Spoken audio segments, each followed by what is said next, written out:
नमस्कार दोस्तों, स्वागत है आपका अपने YouTube चैनल श्री शिव ज्योतिष केंद्र में। आज हम बात करेंगे जन्म कुंडली में सरकारी नौकरी के योग कैसे देखे जाते हैं, इस बारे में आज हम चर्चा करेंगे। तो आपके सामने हमने एक कुंभ लग्न की कुंडली बनाई हुई है। लग्न यानी पहले भाव में 11 नंबर की कुंडली गिनती लिखी हुई है। इसका मतलब यह कुंडली कुंभ लग्न की है। कुंभ लग्न की कुंडली में लग्न के स्वामी को शनि कहते हैं। अच्छा, कुंडली में लग्नेश की स्थिति बहुत अच्छी होगी तो उस व्यक्ति का, उस जातक का जो फ्यूचर है वो बहुत ही ब्राइट रहेगा। लग्नेश और चंद्र इन दोनों की स्थिति काफ़ी अच्छी हो तो बहुत अच्छे योग बनते हैं। मतलब ये बहुत महत्वपूर्ण होते हैं लग्न कुंडली में। अच्छा, आज हम बात करते हैं पहले शनि की। शनि की स्थिति आपकी कुंडली में जो सर्वोत्तम मानी गई है वह क्या होगी? देखिए, या तो शनि मकर राशि में बैठे हों अपनी ही राशि में, ठीक है, या कुंभ राशि में बैठे हों, या उच्च के तुला राशि में बैठे हों, या अगर नीच के बैठे हों और नीच भंग हो रहा हो। अब नीच भंग के बारे में मैं आपको बाद में बताऊंगा कैसे होता है। पहले अगर यहाँ पे बैठे हैं मकर राशि में 12वें भाव में, तो यह विपरीत राजयोग का निर्माण होता है। विपरीत राजयोग 3 प्रकार के होते हैं, हर्ष, सरल और विमल। अगर शनि यहाँ पे बैठे हुए हैं तो यह विमल राजयोग का निर्माण होगा। यह काफ़ी अच्छा रहेगा। अपनी ही राशि कुंभ राशि में अगर बैठे हैं तो यह शश राजयोग का निर्माण होगा। शश राजयोग, शश राजयोग का नियम ये होता है, अगर शनि केंद्र में है, केंद्र के घर कौन से होते हैं? पहला, चौथा, 7वां, 10वां। अगर शनि केंद्र में है और अपनी ही राशि में है या उच्च के हैं तो शश राजयोग का निर्माण होता है। ऐसे में देखो, शनि अगर लग्न में बैठे हैं तो शनि की दृष्टि होती है 3, 7, 10, तीसरी दृष्टि, 7वीं दृष्टि, 10वीं दृष्टि। तो 10वीं दृष्टि जो है दशम भाव पे पड़ेगी। दशम भाव से ही हम व्यक्ति का कैरियर, उसकी जॉब, ये सब देखते हैं। तो यहाँ पे अगर लग्न में ही बैठे हैं तो बहुत ही अच्छा योग माना जाएगा। अगर 12वें भाव में बैठे हैं तो भी बहुत अच्छा राजयोग माना जाएगा। और अगर यहाँ पे तुला राशि में 9वें भाव में बैठे हैं उच्च के होकर तो भी बहुत अच्छा योग माना जाएगा।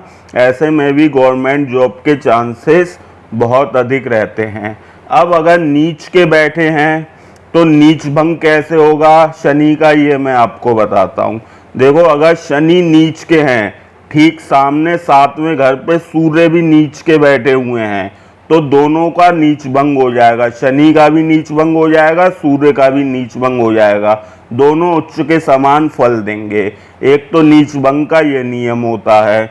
दूसरा नियम होता है कि मेष राशि में मंगल जो है इनका नीच भंग करेंगे। अब मंगल कैसे नीच भंग करेंगे? या तो मंगल उच्च के हों। उच्च के कैसे होंगे? अगर मंगल यहाँ पे बैठे हों तो शनि का नीच भंग हो जाएगा। अच्छा, अगर मंगल उच्च के नहीं है तो मंगल दृष्टि डालें शनि के ऊपर। मंगल की दृष्टि होती है 4, 7, 8, चौथी दृष्टि, 7वीं दृष्टि, 8वीं दृष्टि। अब चौथी दृष्टि तो यहाँ से ही पड़ रही है, 1, 2, 3, 4। 7वीं दृष्टि पड़ेगी यहाँ से अगर मंगल यहाँ पे बैठे हों, और 8वीं दृष्टि पड़ेगी यहाँ से अगर कन्या राशि में मंगल बैठे हैं। तो इस प्रकार से शनि का नीच भंग हो जाता है। नीच भंग की स्थिति में भी बहुत अच्छा राजयोग बनता है। नीच भंग राजयोग कोई छोटा मोटा राजयोग नहीं होता है, काफ़ी मतलब अच्छा राजयोग माना गया है। यह आपके गवर्नमेंट जॉब दिलाने में काफ़ी योगकारी रहेगा। अब बात करते हैं बुध की। बुध की स्थिति आपकी कुंडली में क्या होनी चाहिए? पहले ये जानिए कि कारक ग्रह जो होता है, पंचम भाव के स्वामी को हम कारक ग्रह कहते हैं। और नवम भाव के स्वामी को कारक ग्रह कहते हैं। यह हमने लिखा हुआ भी है, यहाँ पे मिथुन राशि आएगी। मिथुन राशि के स्वामी होते हैं बुध और कारक भी लिखा हुआ है। ये तुला राशि है, तुला राशि के स्वामी होते हैं शुक्र। यहाँ 3 नंबर लिखा है, यहाँ 7 नंबर लिखा है। 7 नंबर का मतलब है तुला राशि, 3 नंबर का मतलब है मिथुन राशि। तो अगर बुध अपनी ही राशि में बैठे हैं या कन्या राशि में उच्च के होकर के बैठे हैं तो काफ़ी योगकारी माना गया है। देखिए, पंचम भाव से ही हम व्यक्ति की स्टडी, उसकी एजुकेशन देखते हैं। पंचम भाव में अगर अपनी ही राशि के बुध बैठे हुए हैं, कन्या राशि में उच्च के हो जाते हैं बुध, तो भी काफ़ी योगकारी रहता है। अच्छा, अगर बुध नीच के हैं, सपोज करो बुध यहाँ पे बैठे हुए हैं नीच के, तो नीच भंग होना जरूरी है गवर्नमेंट जॉब के लिए। अब नीच भंग कैसे होगा? नीच भंग ऐसे होगा, गुरु करेंगे इनका नीच भंग। 12 नंबर लिखा हुआ है, मीन राशि है, मीन राशि के स्वामी होते हैं गुरु। गुरु ही इनका नीच भंग कर सकते हैं। अब नीच भंग गुरु या तो उच्च के हों, सपोज करो गुरु यहाँ पे बैठे हुए हैं, गुरु उच्च के होंगे तो बुध का नीच भंग हो जाएगा। या गुरु दृष्टि डालें। गुरु दृष्टि कैसे डालेंगे? गुरु की दृष्टि होती है 5, 7, 9, 5वीं दृष्टि, 7वीं दृष्टि, 9वीं दृष्टि। अब गुरु दृष्टि कैसे डालेंगे? कहाँ पे बैठे हों?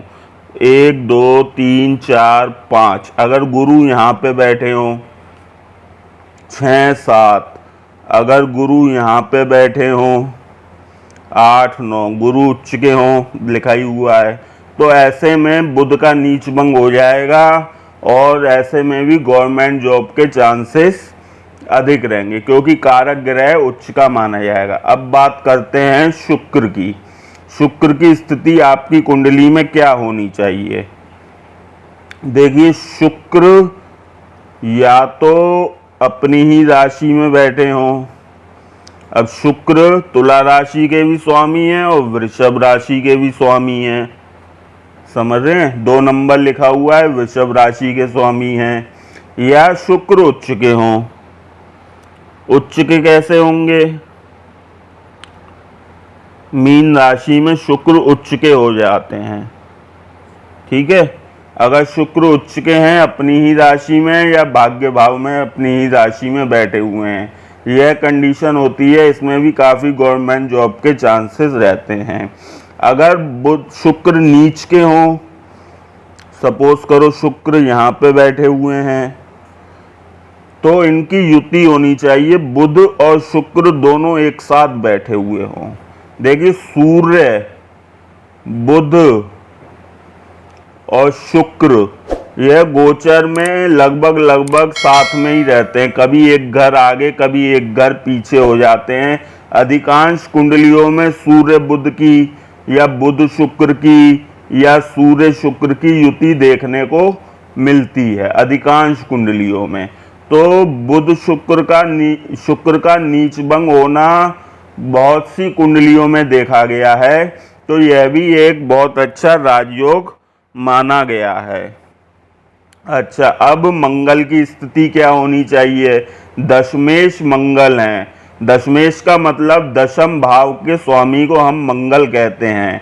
अच्छा, मंगल या तो अपनी राशि में बैठे हों। मंगल जो होते हैं मेष राशि के स्वामी हैं और वृश्चिक राशि के स्वामी हैं। 1 नंबर लिखा है, इसका मतलब ये मेष राशि है। 8 नंबर लिखा है, इसका मतलब ये वृश्चिक राशि है। अच्छा, वृश्चिक राशि है। या मंगल उच्च के बैठे हों। मंगल उच्च के कहाँ पे होते हैं? मकर राशि में मंगल उच्च के माने जाते हैं। ऐसे में भी बहुत अच्छे गवर्नमेंट जॉब के चांसेस रहते हैं। जिनका मंगल अच्छा होता है वह आर्मी, पुलिस, सिक्योरिटी और आपके डॉक्टर लाइन में काफ़ी निकल जाते हैं। MBBS वगैरह जो करते हैं बच्चे, उनके लिए ये मंगल ही देखा जाता है। अच्छा, अगर मंगल नीच के हैं तो मंगल का नीच भंग होना चाहिए। मंगल का नीच भंग कौन करेगा? चंद्र। यहाँ पे 4 नंबर लिखा हुआ है, इसका मतलब ये कर्क राशि है। अगर मंगल और चंद्र की युति है तो नीच भंग हो जाएगा। अगर मंगल दृष्टि डालें तो नीच भंग हो जाएगा। यहाँ से चंद्र दृष्टि डालें, यहाँ चंद्र लिखा हो, यहाँ पे चंद्र लिखा हो, या चंद्र यहाँ पर बैठे हों। वृषभ राशि में चंद्र उच्च के हो जाते हैं। अगर उच्च के हैं चंद्र और मंगल नीच के हैं तो मंगल का नीच भंग हो जाएगा। अगर मंगल दृष्टि डालें या युति करें मंगल और चंद्र की तो भी नीच भंग हो जाता है।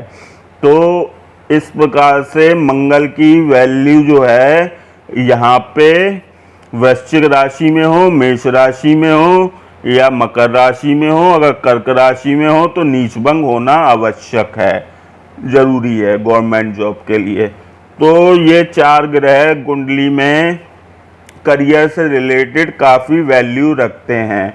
इस वीडियो में मैंने आपको बताया कि कुंभ लग्न की कुंडली में सरकारी नौकरी के योग कैसे देखे जाते हैं। आशा करते हैं वीडियो आपको पसंद आई होगी। वीडियो पसंद आई हो वीडियो को लाइक करें, चैनल को सब्सक्राइब करें। बहुत बहुत धन्यवाद आपका वीडियो देखने के लिए।